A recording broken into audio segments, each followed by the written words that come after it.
Pick one area where you want to invest in 2025. న్యాయమా, కనికరమా?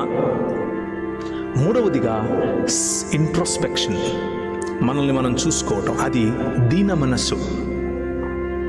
మనస్సు కలిగి జీవించటం.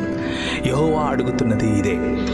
యెహోవా మాటకు ఉన్నటువంటి ప్రధాన ఉద్దేశం, ఈ 66 పుస్తకాలకున్న ప్రధాన ఉద్దేశం ఏమిటి అని అంటే, మనిషిగా నువ్వు హెచ్చించుకొని మృగమవకు, మనిషిగా నువ్వు తగ్గించుకొని నిజమైన మనిషవు.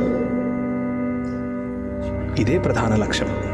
హెచ్చించుకుంటే మృగమవుతావు, తగ్గించుకుంటే మనిషి అవుతావు. ఈ 2025వ సంవత్సరం ఫలభరితమైన జీవితం కావాలా? తగ్గించుకుని చూడు.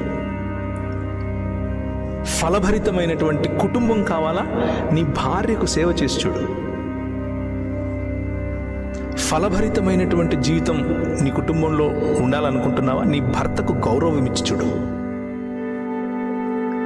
శ్రేష్టమైనటువంటి సమాజం, సంఘం కావాలనుకుంటున్నావా? నీ సేవకుడిని గౌరవించి ఆయనతో పాటు కలిసి పనిచేసే నిర్ణయం తీసుకో.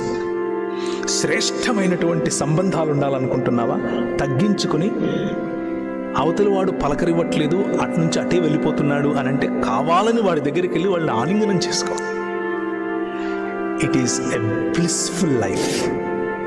యూ విల్ నాట్ మీకు దాని లోతులు నేను ఎలా చెప్పాలో అర్థం కావట్లేదు. నిన్ను మోసం చేసిన వాడిని నువ్వు ఎదురుగా వెళ్ళి నవ్వి వాడిని ఆలింగనం చేసుకుంటావు.